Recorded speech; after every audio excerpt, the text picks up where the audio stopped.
Aujourd'hui, j'en suis arrivé à faire une simple, entre guillemets, tentative de suicide, mais le cyberharcèlement, ça amène à la mort. Ça c'était déjà cadré et ils m'ont dit, j'ai dû... D'accord. Donc ça c'était pour le suivi. C'était un engrenage. Dans un premier temps, j'ai pas trop compris ce qui se passait. Je me suis senti piégé parce que je faisais confiance à une personne qui je pensais aller dans mon sens, à qui je pensais aller dire des vérités et pas détourner la vérité.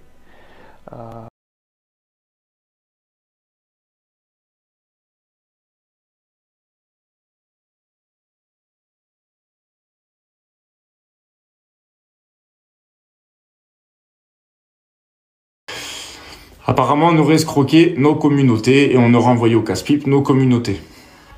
Ce que j'ai cru avoir fait au début, jusqu'à aujourd'hui.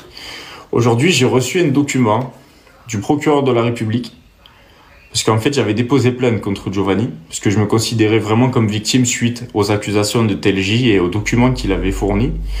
Et aujourd'hui, j'ai reçu un document judiciaire, du coup, qui prouve que les preuves données par Telji ne sont pas valables et que donc Giovanni est innocent.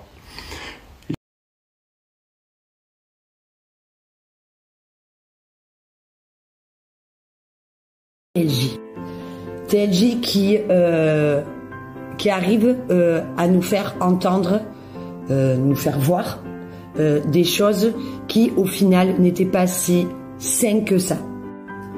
Il faut savoir, il y a quelque chose que vous devez savoir quand même. Qu'est-ce qui m'a fait dégoupiller d'entendre dans la totalité ce que nous disait TLJ? Ça, il faut que vous soyez vraiment au courant.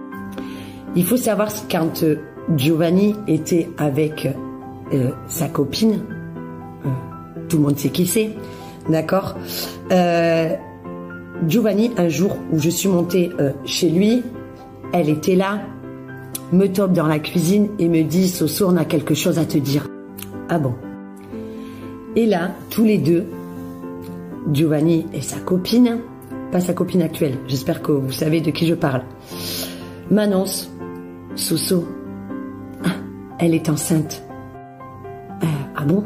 Donc, moi personnellement, pendant 1 heure, la discussion a quasiment duré 1 heure dans sa cuisine, où j'essaye de faire comprendre que vu la situation déjà de sa copine, qui habitait encore avec son mari, qui avait un petit bout de moins d'1 an, la maladie de Joe, tout ça faisait que mon avis personnel, c'est que ce n'était forcément pas le moment.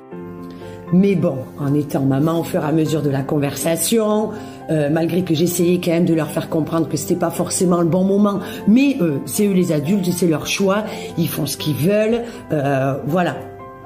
Et bien sûr, dedans, on finit par me dire, encore une fois, Soso, on veut que tu sois la marraine. Bref, c'est allé jusque-là.